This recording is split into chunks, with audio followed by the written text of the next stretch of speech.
On episode 197 of the Peak Performance Leadership Podcast, we speak to partnership expert Seth Silver, and he's going to tell you how you can develop meaningful partnerships with your team. That's right, folks. It's all about the relationship today. Are you ready for this? All right, let's do it.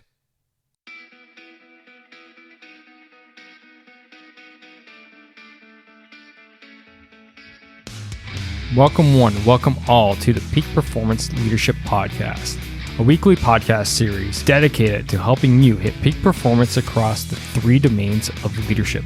Those being leading yourself, leading your team, and leading your organization. This podcast couples my 20 years of military experience as a senior Canadian Army officer with world-class guests to bring you the most complete podcast of leadership going. And for more, feel free to check out our website at movingforwardleadership.com. And with that, let's get to the show.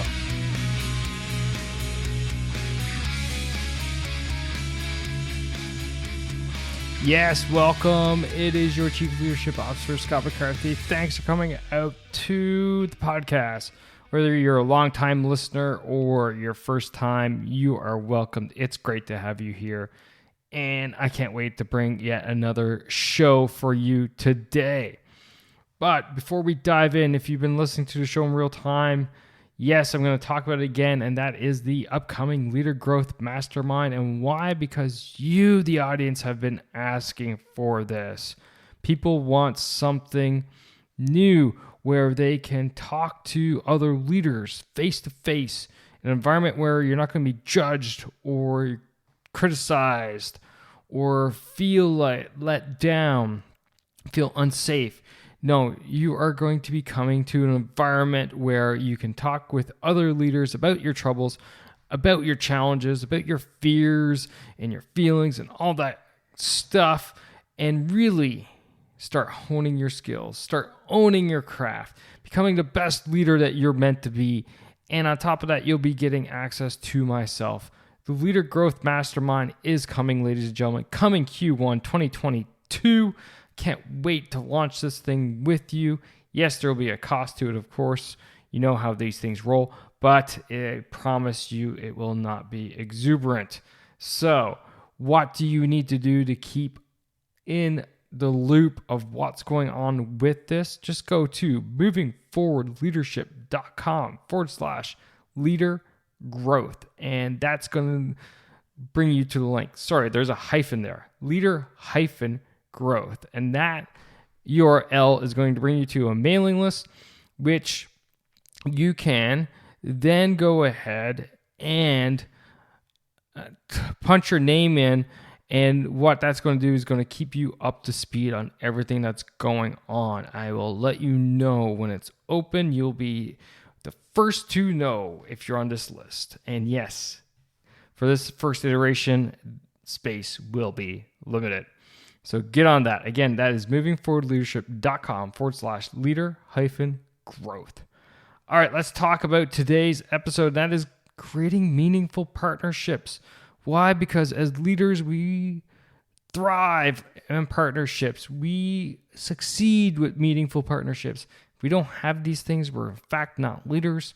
We're not doing anything. And the reality is our leadership influence will just wither away on the vine. So with that, I brought in Seth Silver. Dr. Silver has been the principal of Silver Consulting, as you guessed it, his own practice, but he's been working with all kinds of clients from around the world, such as Alfred State College, Red Cross, Bosch, Canadian Employment and Immigration Union, Blue Cross, Blue Shield. I'm looking at the list here, and they just keep going. His work has included consulting senior management on topics such as cultural change, employee engagement, customer loyalty, so on. And really, he's dug deep into this topic of partnership. On the episode, we talk about why it's so important to have meaningful partnerships in the first place, how leaders can have difficult conversations, how to figure out how to establish a two-way communication stream, how leaders can use his ERTAP model to level up their relationships, the impacts of poor alignment on the organization as a whole, and how organizations who value meaningful partnerships are able to weather crises better. Seth is a scholar. He's an outstanding guest, and you guessed it, you're going to get a lot out of this episode. So, with that being said, that's enough for me. Why don't you sit back, relax, and enjoy my conversation with Dr. Seth Silver on how you can create meaningful partnerships.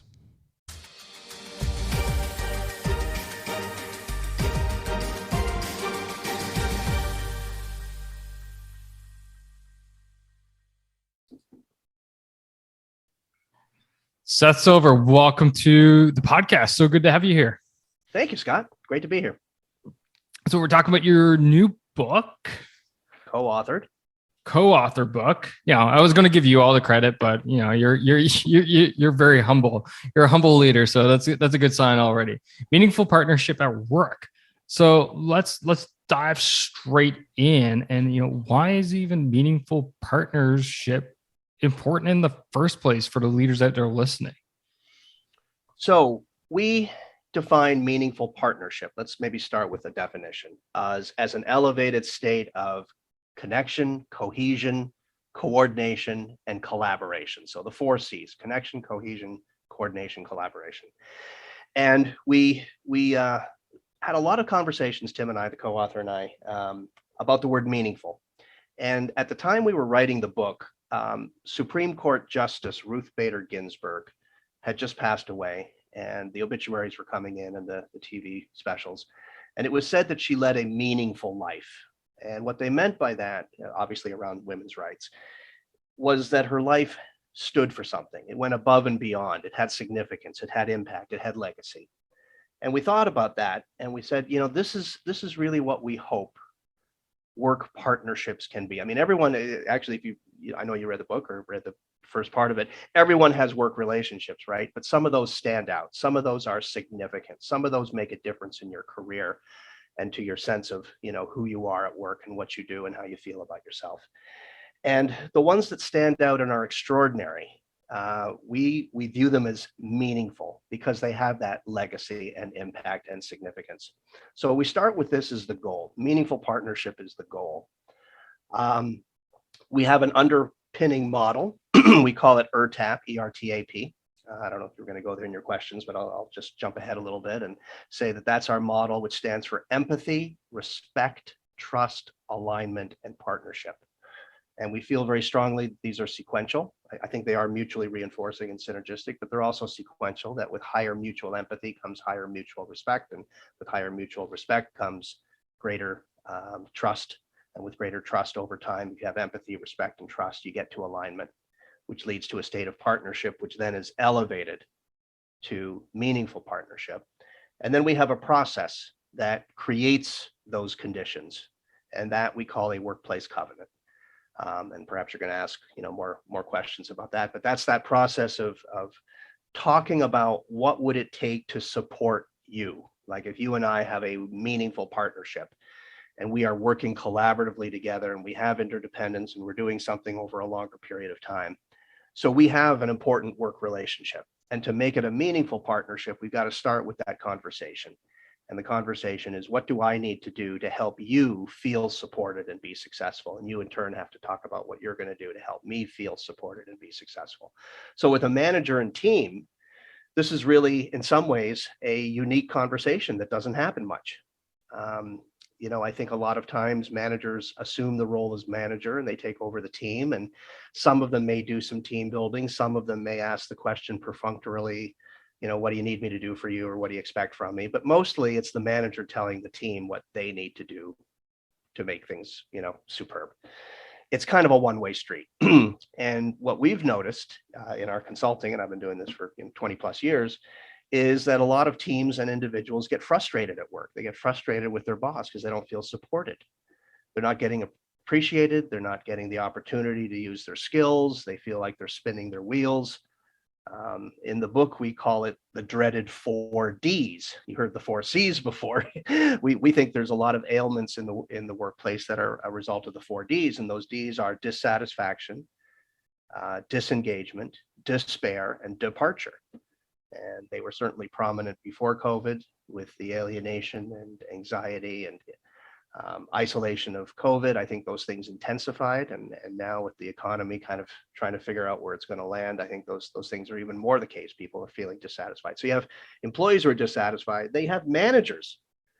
You have managers who are dissatisfied, who feel abandoned by their teams, who feel that their teams don't support them, and the employees walk out the door at 5 o'clock or something, and the managers are there for the next 4 hours, continuing to do the things they need to do to make the next day work.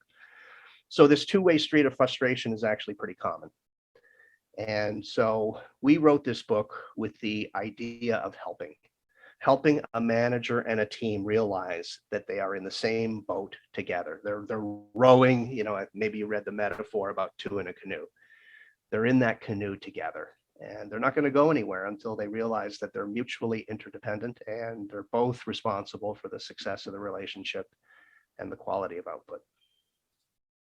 Wow, that was a solid answer for a first question. You might have said that once or twice before, but there was definitely a lot to unpack there. And what I kind of hear from you is, back to the original question: why is it important in the first place? It's important in the first place to establish that common communication base, which in turns ensure that everyone within your team and your organization feels safe and secure to be able to have those difficult conversations to ensure that we're all moving in the right direction. If I was to summarize within 15 seconds of what I think that's it. If I could sort of deep dive a little, I think the word of the day is support. If I've Sesame Street word of the day, and if you view support as kind of an umbrella term, and you unpack the word support, you peel that onion back. I think support includes recognition. I think support includes opportunities to learn and grow. Support includes psychological safety. Support includes, understanding and appreciation for people's lives outside of what they do at work. It's a lot of things. And back to this notion of when they get dissatisfied, disengaged, despairing, and departing, it's when they don't feel supported, right? They don't feel like they're getting what they need. And so, I noticed a long time ago that a lot of this stuff was left unsaid. Can I tell a quick story? So many, many moons ago, I was at the Xerox Corporation, and I was fresh out of grad school, and it was my first, big corporate gig. And I was in the organization development group, and I was one of about 3 or 4 people on a team, and we were supporting 5,000 people in manufacturing and engineering. And so one of the things I used to do, in addition to team building in addition to leadership training and empowerment training and other things, was team building. And so here's how I did it. I mean, back in those days, team building was a day or 2-day long thing. And, they liked doing that. And this company believed in it. So I would interview the manager, weeks before the team building event, and say, okay, what does your group need to experience? What do they need to learn? What do you want to do with this day? Because you got 8 hours where you're not doing your usual stuff, and I want to make it useful and relevant. And so I would talk to the manager about things going well, not well, and I would ask, how's it going with your team? And what I always heard was, well, they're pretty good, but I wish they were more prepared for ops meetings. I wish they wouldn't have side conversations during meetings. I wish they would resolve issues themselves without bugging me. I wish they would, take more responsibility for this or that. I wish. And then I'd meet the team without the manager, because they were always more truthful and open that way. And I usually got the strengths and the weaknesses of the team and what they wanted to learn. And when I'd ask them, how's the relationship with your manager, they would say, well, he or she is pretty good, but we wish, right? And then you'd get their wish list, which was, we wish he or she gave us more recognition. We wish he or she would fill those empty positions because the extra workload's killing us. Or we wish he or she didn't make mandatory overtime on the weekends. Or we wish he or she would blah, blah, blah. And it just sort of hit me like a 2x4. These people aren't talking to each other, at least not about what they need to feel supported and be successful. So at first, the team building included this exchange of expectations. What do we need from each other? But the process evolved and it grew over time. And my co-author and I, after I left the company and I started doing consulting, and I was a part-time professor. And so that's where I met Tim. And then he and I started to do stuff together. And so the process evolved into a very phased kind of thing where in the workplace covenant, we'd have the manager and the team think about really three things. What do I owe the other side to help them feel supported and be successful? What do I expect from them so that I or we will feel supported and be successful? And what feedback, what feedback do I have now? And what questions do I have? So we throw that one in sometimes too. What questions do I have of the other party? And so what would happen, if I can use props here, you're going to like this. So this is the manager and this is the team. Okay. And so the manager would outline, what do I owe my team to help them feel supported and be successful? I owe them coaching. I owe them resources. I owe them consideration of their outside life. I owe them opportunities to grow. I owe them, this and that. And the team would say, here's what we expect. Here's what we expect from our manager so that we will feel supported and be successful. And the idea was to merge these lists, the obligations of manager and the expectations of team, merge them together. And that created a covenant, not a religious thing, but just a set of promises.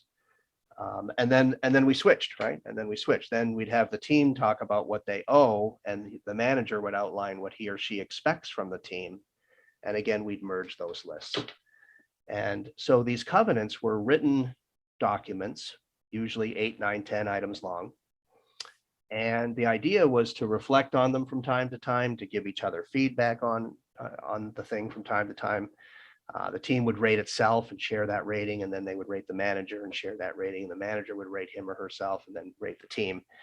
And so the idea was that micro adjustments were made all the time.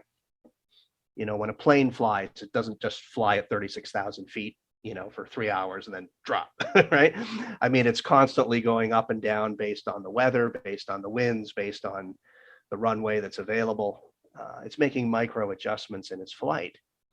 And these covenants allow that to happen in the relationship between a manager and a team, instead of waiting for some blow up and then, hey, let's call HR, let's call the lawyers, let's resign, let's, go through the 4Ds. So that's awesome. That's actually mostly answers the question which I had my head for fall on from your original. But what I want to get out of you is, I love everything, and it makes sense what you just talked about, and having those lists and having that all what we call in the military an all-informed net, i.e., everyone's all understanding of what's going on and expectations and requirements, et cetera, et cetera. What I would like to get out of you is, for those leaders that are listening and feel like, and they're like thinking to themselves, damn, that sounds good. That's what I need to do. That's what I need to implement to get my team moving, at the next level, hitting peak performance. But how do I go about actually doing that? How do I start? Because it can be intimidating. It can be intimidating for the manager to go, okay, what are your expectations of me to team members? That's exactly why we wrote the book. That is exactly why. And in fact, in the back of the end part of the introduction is, where do you start? How do you start? Particularly because the soft skills are the soft stuff is the hard stuff, said one corporate CEO. The soft stuff is the hard stuff. And I think it's true. So you're right. I mean, people have great technical skills, especially in high tech firms and medical places, but they don't always have the EQ and the people skills to have this kind of conversation. So we actually wrote the book with that kind of Sheldon Cooper Big Bang Theory person in mind, because we know they're out there. They're just a little bit uncertain or even clueless on how to have that conversation. So there is kind of a step by step. But remember I told the story about the managers and the teams and team building at Xerox and stuff. And so it was kind of fortuitous that, for me, the epiphany of this process started with engineers, because the mindset that I've always had with this process was to make it efficient, to make it what's the word? Elegant, I think, when they talk about theories, to get rid of the fluff, right? To make it as time efficient and value add as possible, to not linger in things that don't really have return. And so, quite frankly, this is a 3-hour session on the front end. And at that point, it's 30 to 60-minute reviews every 2 to 3 months. And my opinion is if you're not willing to spend that to create meaningful partnership, then you shouldn't be managing, right? You're already off on the wrong foot and have some things to learn about the nature of leadership. The relationship you have as a manager with your team is so crucial.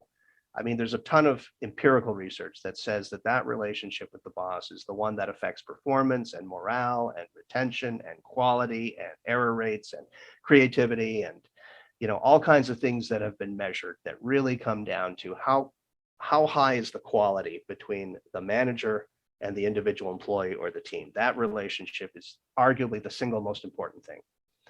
So the book was written with the notion of, let's get rid of the fat. Let's just focus on what's important. And so that 3-hour conversation, yes, is very much structured around exchanging what do we need to do for each other in order to help the other party, in this case, the manager, help the team, or the team help the manager feel supported, be successful.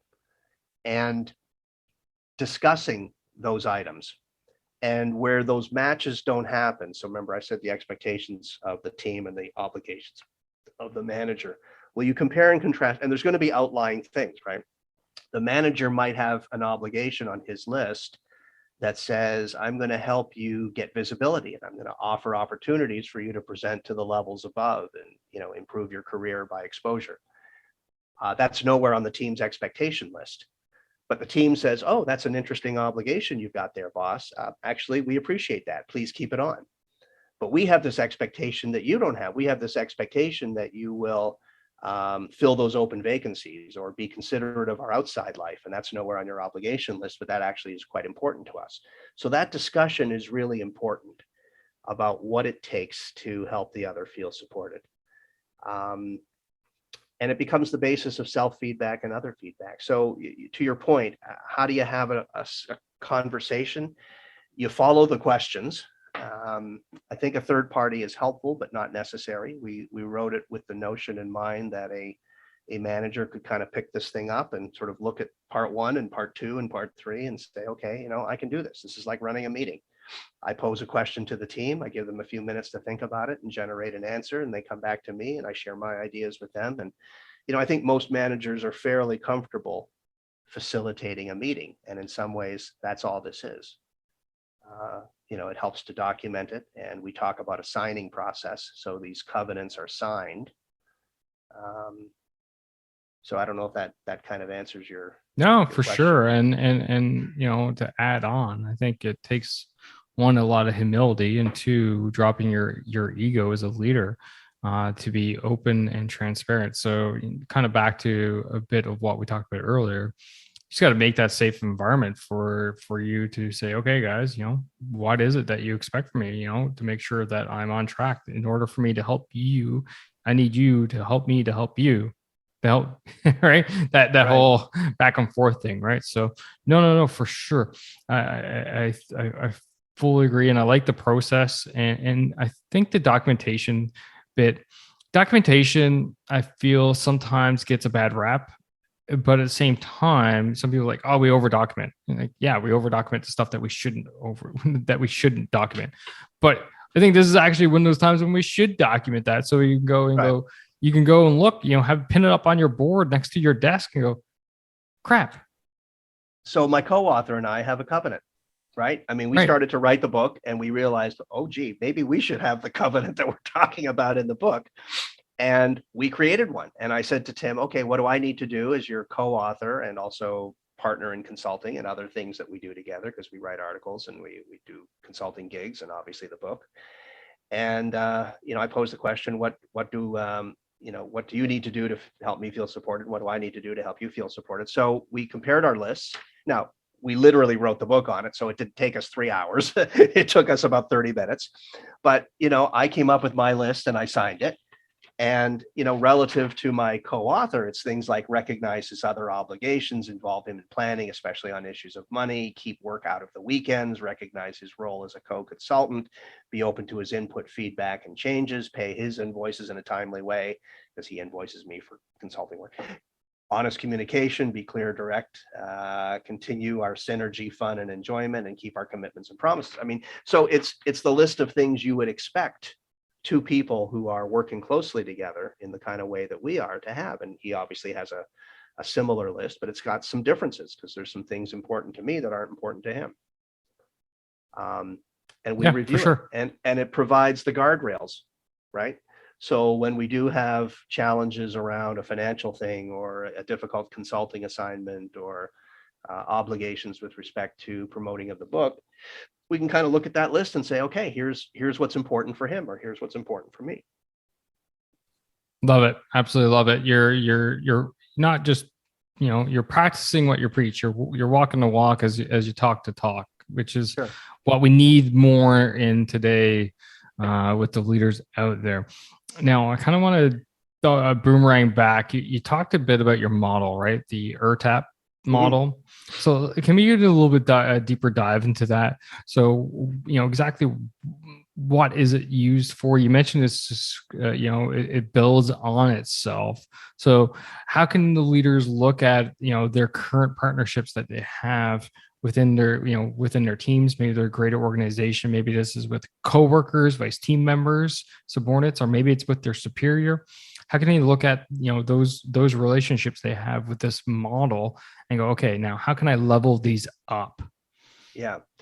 So we've done empirical research on teams, which we summarize in one of the chapters, and we've measured empathy, respect, trust, alignment, and partnership. So we know they have a profound, significant effect.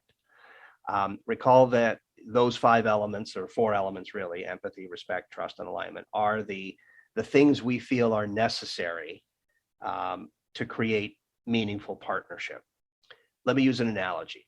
If I say to you, Scott, I think you should be happy. I wish for you to have a happy life. Okay. And then you say, that's a great word, Seth. I agree with you, but I don't really understand, what does it mean to be happy? And so we could peel that back and say, well, it means close, loving relationships. It means good health. It means financial independence. It means a degree of choice in your life and the opportunity to pursue things that mean something to you, right? Those are components of happiness. We believe empathy, respect, trust, and alignment are key components, maybe not exhaustive, but among, if not the most important elements of meaningful partnership. So empathy happens in this covenant process when both sides start to share what they expect and what they owe. Because let's say I'm your team, all right? You're the manager, I'm your team. And you're sharing with me what you think, what you owe me so that I'll feel supported and be successful, right? You're saying, Seth, for you and the team, I should provide coaching, I should provide resources, I should provide training, I should be open to feedback, I should give you opportunity for co-decision making, et cetera, et cetera. Here's what I owe you. And when you go through that list, a bell goes off. It's like, oh, that list tells me how Scott sees leadership. That's what he thinks leadership is. And I'm not making a judgment. That's not, a good or a bad thing. It just gives me a window. When you share what you owe to help us feel supported, that tells us something about how you see leadership. And then when we come back to you with, here's what we expect from you so that we'll feel supported and be successful, guess what? You now have a window in how we think, right? Because that list tells you a lot about where we're coming from, what's important to us. Because we got to narrow it down to 8 things. We don't have 58 things. We have 8 things, 7 or 8 things, right? We have to pick and choose among the most important.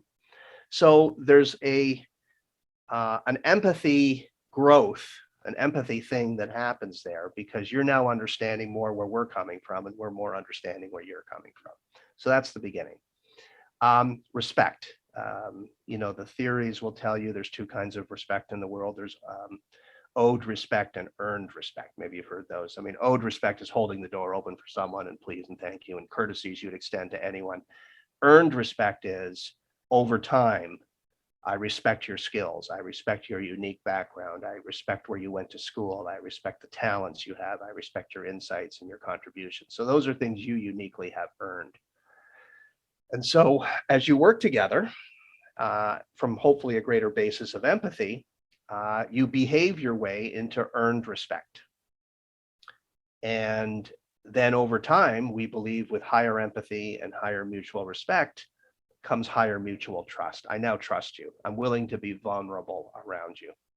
I'm willing to engage with you knowing you have my back. You're not going to let others speak ill of me.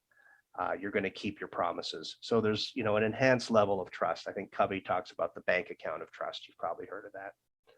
So those deposits get made over time. And so over time now you've got increasing empathy, increasing respect, increasing trust. And then you get to this really cool word that is used a lot that few people have defined, and we actually have. And that's alignment. We're, in the book, we talk about two in a canoe.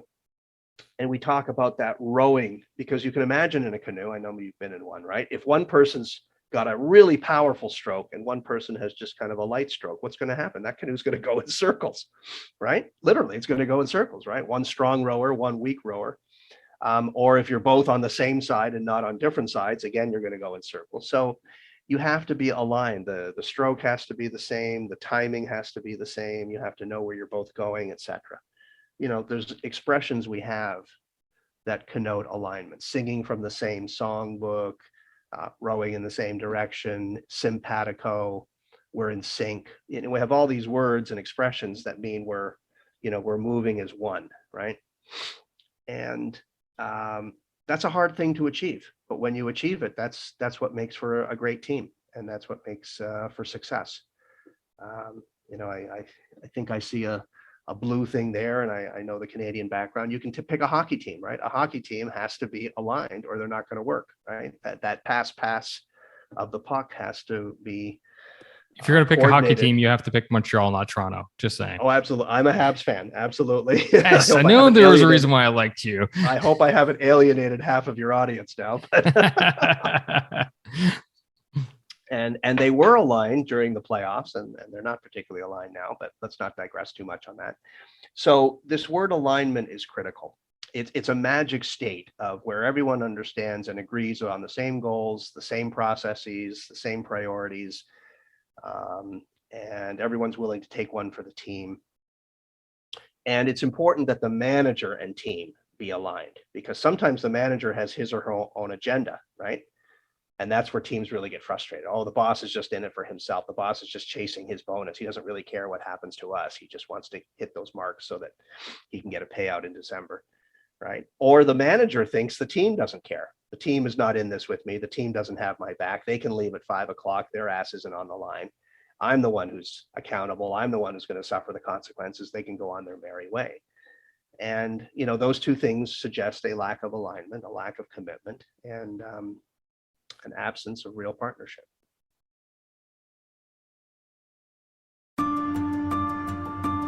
It's tough being alone as a leader.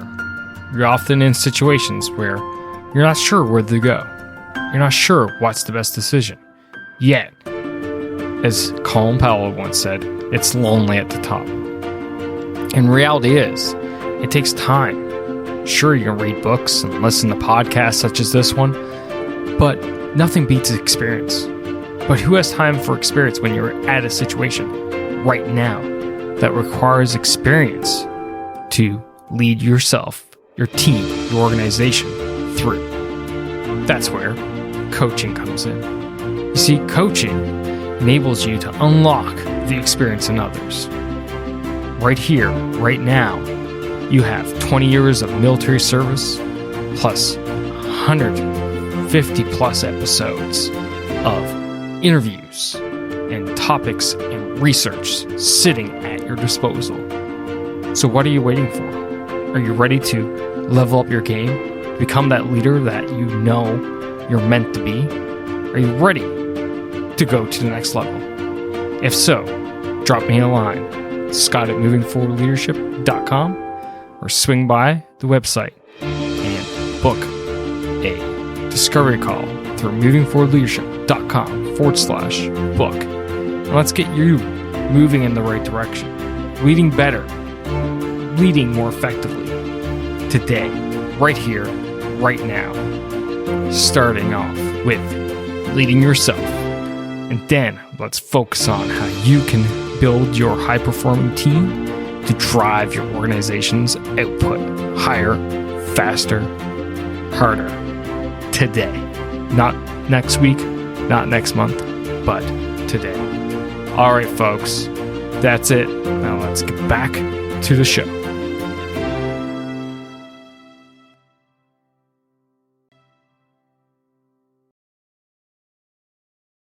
Now, I like to talk about what we call the 3 domains of leadership. My 3 domains of leadership here. The first one being leading yourself, i.e., leading you as the leader. How do you take care of your health? How do you make decisions? How do you develop yourself? All these personal stuff. Second domain is leading your team, much as what we've been talking about this whole conversation. How do you take care of the members of your team, i.e., Jack, Susie, Sally, etc.? How do you build that cohesion? How do you build that level of respect, trust between each other, align, etc.? And then the final one is your organization. How do you lead the organization, i.e., the institution? Now, you talked about, the effects that misaligned teams can have on each other, i.e., the boss is just out for himself, not really looking after us, not going after the actual goals that we should, just wants to hit that bonus, etc. What are the impacts on the organization as a whole when we don't have that alignment? From your point of view? Terrible culture. Terrible culture. I mean, lack of retention. I mean, there's all kinds of metrics that show up pretty quickly. So here I am in Rochester, New York, which, as we talked about earlier, is on the south side of Lake Ontario. It's also home of an interesting organization. It's called Wegmans, and they have been rated time and again as the leading supermarket chain, certainly in the United States, arguably in the world. They always are on the top 10 list of best places to work. They lead, supermarkets in store sales and quality and service and all kinds of other things. They show up in all the big charts of customers. Anyway, I'm not going to sing their praises too much without an endorsement here. But what I will say is they have a wonderful culture. And if you look at the back of most of their employees' business cards, it says it says employees first, customers second. Let me say that again. Employees first, customers second. That's what it says on their business card, on the back of their business card. Joe Blow, vice president, blah, blah, blah. Look at the back of the card, employees first, customer second, which tells you their philosophy is to do what they can to make sure their associates are well treated.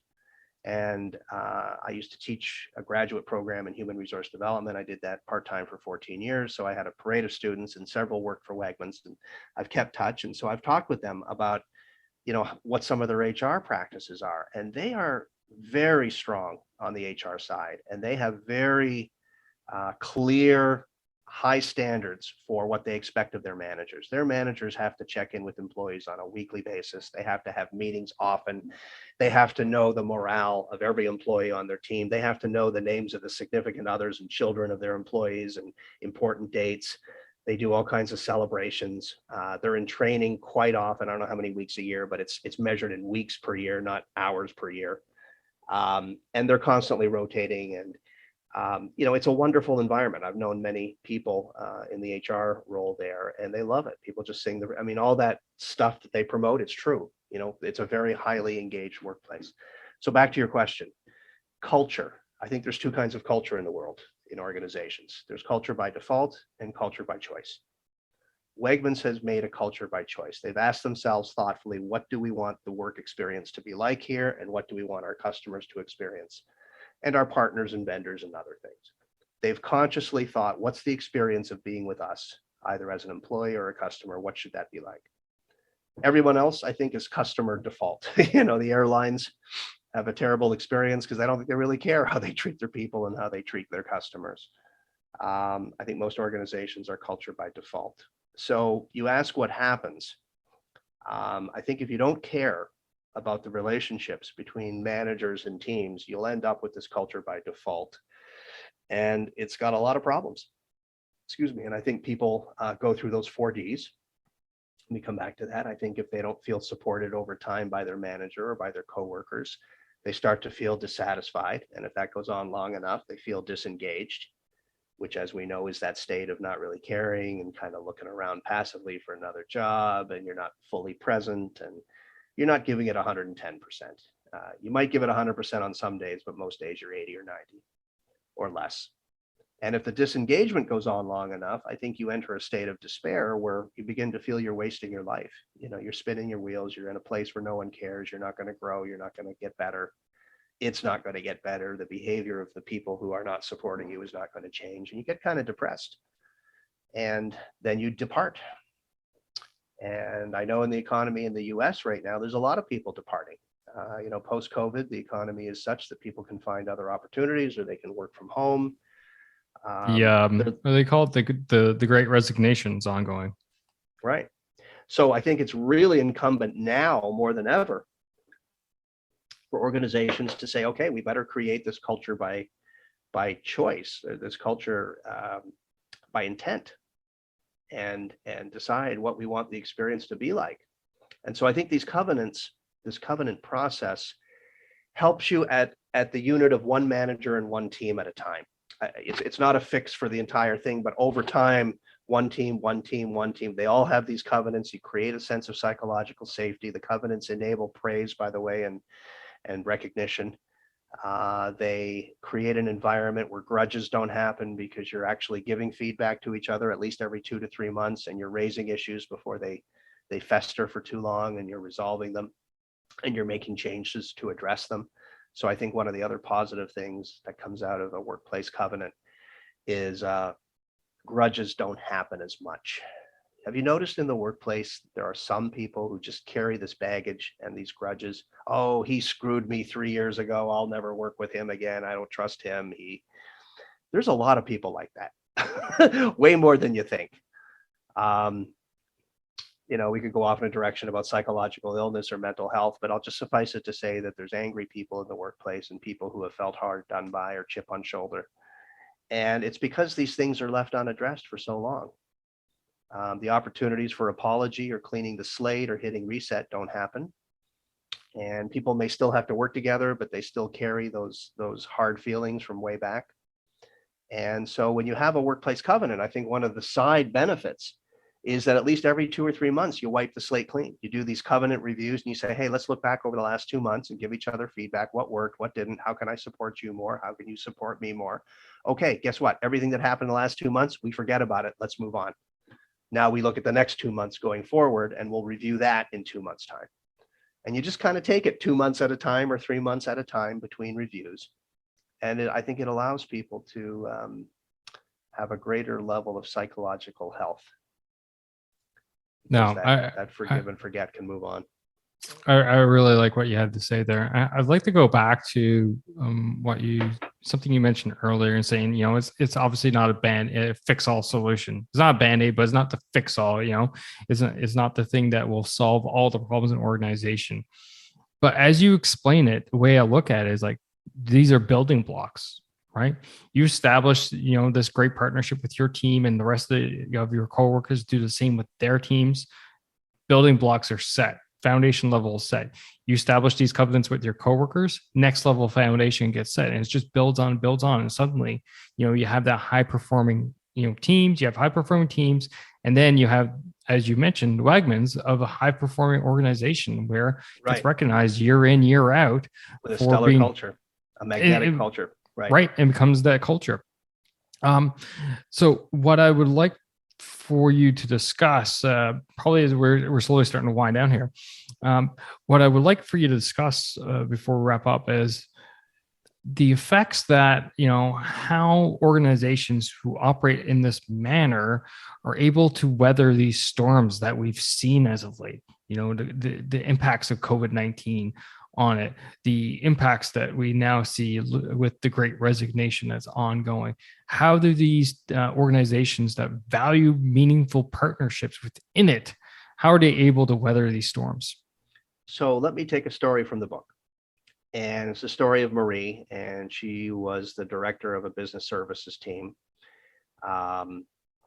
And she had a team of about 10 people, mostly in sales and mostly in the upstate New York area. And there was some geographical dispersion. I mean, a lot of them were in Rochester, but there was some in Albany and Buffalo and Syracuse, et cetera. And I had been working with her. We had been doing some executive coaching and 360 stuff, and she had been working on her leadership and learning to be kind of more authentic and transparent and motivating. And as part of that process of development, Tim and I did a workplace covenant with her and her team, with the idea of fixing some relationships on the team. And then that's right around when COVID happened. And in fact, we had created the covenant in person. So, flip charts, conference room, face to face. That 3-hour session had happened. I'm going to guess maybe it was December or January 2020. And then we were scheduled for the first review, which happened March 13, which at least here, everything shut down, I think on the 17th. Or maybe it was the 11th I saw them and it was the 15th. Anyways, about 4 days before everything just went, we knew it was coming, and we knew we just, literally were going to be days from a big change happening. And the review was interesting because she was able to express frustration with her team. This was a situation in which a manager really felt abandoned by her team and not supported. And she was able to express that through the covenant and to say, look, here's what I signed up for, and here's what you guys signed up for. And here's the 10 things on your list, and I see your 10 signatures. 7 of these things are going pretty well, but these 3 things, you guys let me down last month. And here's what happened, and here's how I felt. And, I'm a big girl, but, I was really pissed off, and you guys left me in a lurch. And, you could see the nods and you could see the breakthroughs on the team. And that first review, by the way, was probably difficult for her because she had a real truth to share and hard feelings to share. But they got it, and they recognized, and she was able to say to them, look, I am busting my hump and working 15, 16, 18-hour days on but you don't always see the stuff I'm doing, but I'm trying to make your life easier. And so that message got through, and it anchored them. What was really cool in that first review, and I'm getting to the COVID part in a second, but in that first review, it anchored them to this really is the way we're going to work. This wasn't a flavor of the month. This covenant thing, our boss is taking it seriously. The company's taking it seriously. The consultant's helping us. So yeah, we better start living to that covenant actively. And so that review was kind of an emotional breakthrough. Well, fast forward about 6 weeks, then there's COVID, everything's online. She's doing everything online. And what she reported back to me was the incredible clarity of communication, the connection that she had with people. All of a sudden, there was a ton more honesty. When she connected one-on-one, people really understood and asked her, how was she doing? How was she handling the load? What can I do to help you, Marie? There was just an intensity of support that she had never felt before. And in turn, she was doing what she had always been doing to help them. And then they did this review on their own. At that point, I stepped away. So they did the next review on their own without the consultants. And, her report back to me was, it just was amazing that they had this, because during COVID, very different than most other teams, their sales went up. They actually did 50% better during COVID than they had done pre-COVID. And she attributed much of it, not all of it, obviously, but much of it to just the increased synergy, the increased alignment, the increased communication, the increased support. They weren't sort of this disparate team, kind of everyone doing it for themselves. They were now really one unit looking out for the whole team and looking out for their manager, and their manager looking out for them. So for them, it made a huge difference.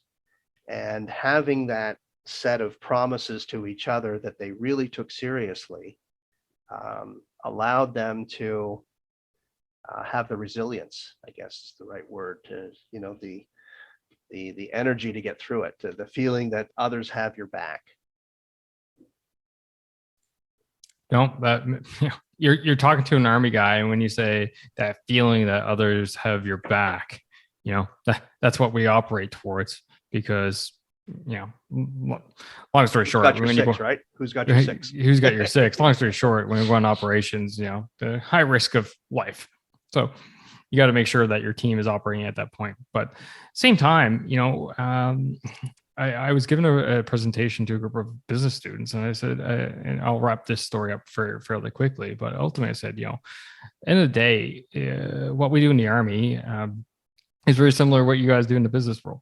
We're in the business of saving lives, and you guys too, because at the end of the day, companies make money, which gets paid to employees, that in turn goes to feed families and put shelters over them. Without that, your people's lives go into risk. So the moral of my story is, the stronger a team is, they're able to weather these storms and get through these tough times. Well, you're in fact saving lives because you're not necessarily laying off employees, or you're not laying off as many employees, and keeping them employed and keeping a roof above their head and food on the table for them and their families. So it does matter. It does matter at that level. So Yeah, I would say it matters in another way, just to kind of build on what you're saying, which is that, between our middle 20s and our middle 60s, we spend more time with the people we work with than the people we live with. oh More yeah, of your waking time is spent at work.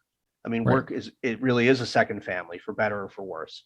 And I think, there's three words we use in the introduction of the book, which I love, and they're not words I coined. They're words that come from a different author. But he says workplaces should be characterized by dignity, meaning, and community. And I love those words, right? Dignity, that there should be a dignity in work and a dignity in being part of this group, that we treat each other with esteem and respect, and we value differences and we value each other. Meaning means we're doing something that we care about. We're in this role to make a difference for our customers, our clients, whoever it is we're serving. In a nonprofit, it's mission, and in a for-profit, it's our customer. And community means, we have each other's back, that we help each other learn, we help each other in tough times, we support each other professionally and personally, that we stay together. And those are great goals. But as we note in the introduction, Tim and I, how do you make that happen? This gets back to culture. How do you create a workplace of dignity, meaning, and community? Well, good question. It takes really good quality relationships. And, you've mentioned the military. I think think of a battalion, or that's a lower unit as what's 10 to 12 guys. You would call that a 10-12 section. Yeah, section. Okay, so they need to respect their commanding officer, but in turn, their commanding officer needs to see him or herself as in service to the troops, his or her team, right? I mean, any group of soldiers who sees their boss doesn't care, their commanding officer doesn't care, or will save his ass before saving theirs, is not going to have the loyalty and trust. They're not going to have that commanding officer's back. So it really is one of interdependence. And, that's a noble goal. It's a great goal. But as you noted at the beginning of this discussion, how do you make it happen? What's the practical road path? And that's actually where I think the book makes sense. This is where the book is offering people kind of a step-by-step, and it provides the concepts, but then it also provides, here's the 5 questions you want to ask your team. You're struggling with how to create meaningful partnership. You've read, the first 4 chapters, you now know what meaningful partnership is, and you buy into it and why it's a good thing at the micro and the macro level. Now you're wondering how to do it. Well, guess what? Chapter 6 tells you how to do it, or whatever the chapter is. So I think that's where the value would be for your listeners is, how do you create that state of meaningful partnership, elevated connection, cohesion, coordination, collaboration, dignity, meaning, and community? How do you get there? It starts with that conversation about support, but then it also goes to the next step, which is I'm willing to give myself feedback and share it with you. And I'm willing to offer you constructive feedback around your covenant and share with you what you're doing great and thank you for it, but also point out where you could be a little better. And, we accept that feedback in the spirit. Can I just say something about feedback? Yeah, absolutely. In the workplace, without this kind of stuff, people get very nervous about feedback. If you went into your job and, you got there, or you picked up your voicemail at 7:30 in the morning and your manager's voice was there saying, call me quick, I've got some feedback for you. A lot of people would get very nervous about hearing that, that voicemail from their manager. We kind of wonder what the feedback is, and we can get defensive about it and afraid of it, scared of it. But back to sports for a second. Imagine a coach giving a hockey player feedback on, hey, you got to use your hips more. When you do that slap shot, I need you to twist your hips and put your weight into the slap shot, not just use your arms. Would any player get bent out of shape by that feedback?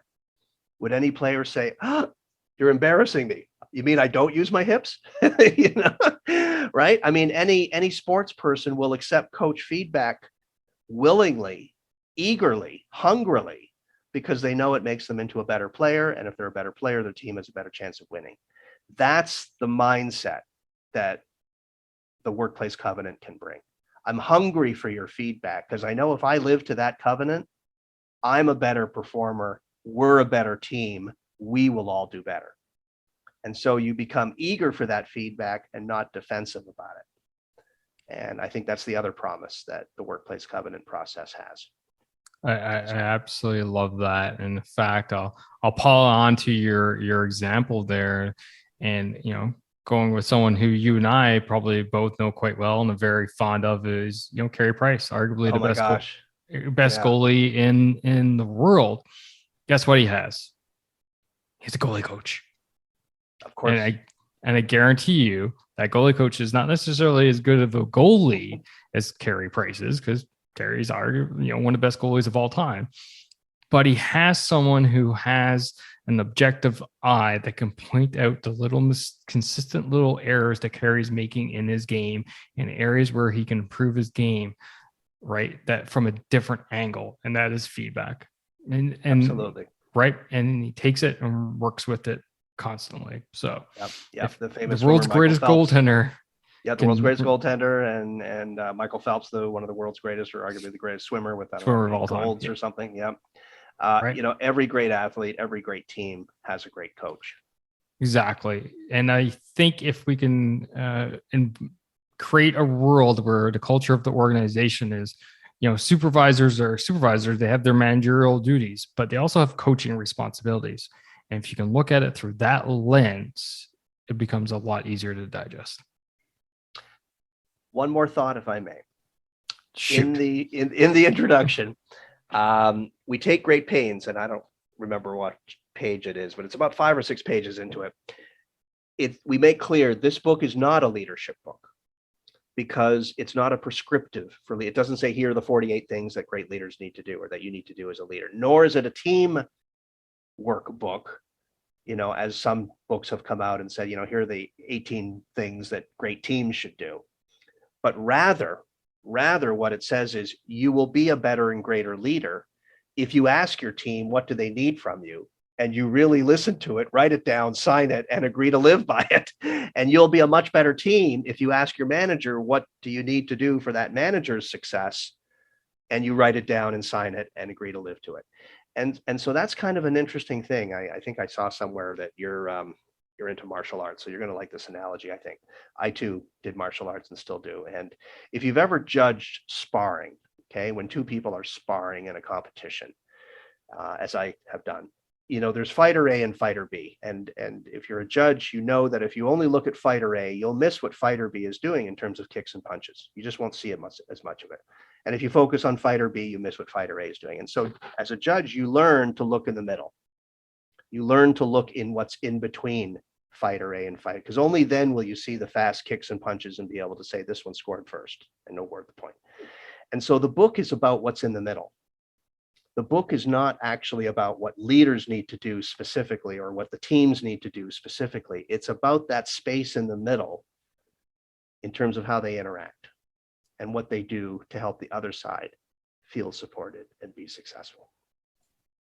That's awesome. Seth, what a great way to wrap up this show. It's been a fantastic conversation. One, I feel like we could just keep going for the whole night here. But unfortunately, all great things. If you got a beer, we can have a beer. I'll hit pause on recording. No.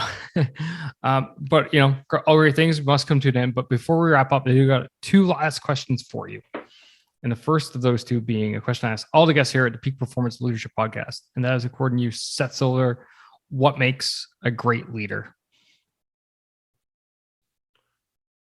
In my experience of coaching and doing executive coaching and working with leaders in workplace covenants, self-awareness is probably one of the number 1 skills. Knowing how you come across, being willing to get that feedback, a certain dose of humility and self-deprecating humor. Don't take yourselves too seriously. Don't get angry. Don't get stuck emotionally. Lift other people. I know I'm kind of throwing a lot here. I'm not just giving you one single thing, but I think view yourself as someone who lifts others up. I saw a great TED talk by a woman who is an expert on civility and incivility in the workplace. And I'm forgetting her name right now, but it's a wonderful TED talk. And she basically says there's 2 kinds of leaders in the world, those who pull people down and those who lift others up. And I would advocate that you should be that person who helps people see what their talents and what their gifts are. I think gift is an interesting word to use. I learned that from Peter Block, who used to use that word. And, it's different than competent. Well, Scott, you've got a competency in interviewing guests on the radio. That's kind of dry. But if I say you have a gift for bringing people out and making them feel relaxed, you have a gift for making others feel comfortable and sharing what they know to your audience. That's kind of deeper, isn't it? There's a certain almost quasi-spiritual tone to that. So I think you should help people know their gifts and use their gifts. I think self-awareness, self-deprecating sense of humor, don't take yourself too seriously. Those would be my major pieces of advice. And also have a life. Don't make work the only thing. Some people are almost, 18 hours a day, 7 days a week, and it's not healthy. There's no self-care there. It's not conducive to personal relationships. So I think balance is important. Absolutely couldn't agree with you more. Hence why first domain is lead yourself, right? And that's what it's all about. And final question of the podcast. How can people find you? How can they follow you? Shameless plug. It's all about you right now. Oh, thank you. silverconsultinginc.com is the website. I'll repeat that. Silver, like silver and gold, consulting, Inc., all one word, .com. Dr. Seth R. Silver at gmail.com is my email. Feel free to reach out and email. And then LinkedIn. I've got a fairly active LinkedIn profile. My co-author and I talk a lot about the book, and we put up these podcasts and other things that are going on and book signings. And very much encourage people to go to Amazon and find Meaningful Partnership at Work. And please, check it out, share it, give it as a Christmas gift to your HR friends and your leadership friends. And we'd be happy to discuss anything. Tim and I are also doing free webinars around the book. If people want to buy a quantity of books, we can discuss that offline. But for a number of clients, we're doing a free 1 hour webinar about the content, and they in turn are buying 30 or 40 books, and we're happy to do that. So thank you for that plug. Yeah, no worries. Awesome. And for the listener, it's easy as always. Just go to movingforleadership.com/197. And all those links are actually in the show notes already. So Seth, again, thanks for taking time, coming out and speaking to us about meaningful partnerships at work. It's a fantastic conversation. I thoroughly enjoyed it. Thank you, Scott. Much appreciated. And that's a wrap for this episode, ladies and gentlemen. Thank you for listening. Thank you for supporting the Peak Performance Leadership Podcast. But you know what you could do to truly support the podcast? And no, that's not leaving a rating and review. It's simply helping a friend. And that is helping a friend by sharing this episode with them if you think this would resonate with them and help them elevate their performance level, whether that's within themselves, their teams, or their organization. So do that. Help me, help a friend. Win-win all around. And hey, you look like a great friend at the same time. So just hit that little share button on your app, and then feel free to fire this episode to anyone that you feel would benefit from it. Finally, there's always more. There's always more lessons around being the highest performing leader that you can possibly be, whether that's for yourself, your team, or your organization. So why don't you subscribe? Subscribe to the show via movingforwardleadership.com/subscribe. And until next time, lead, don't boss, and thanks for coming out. Take care now.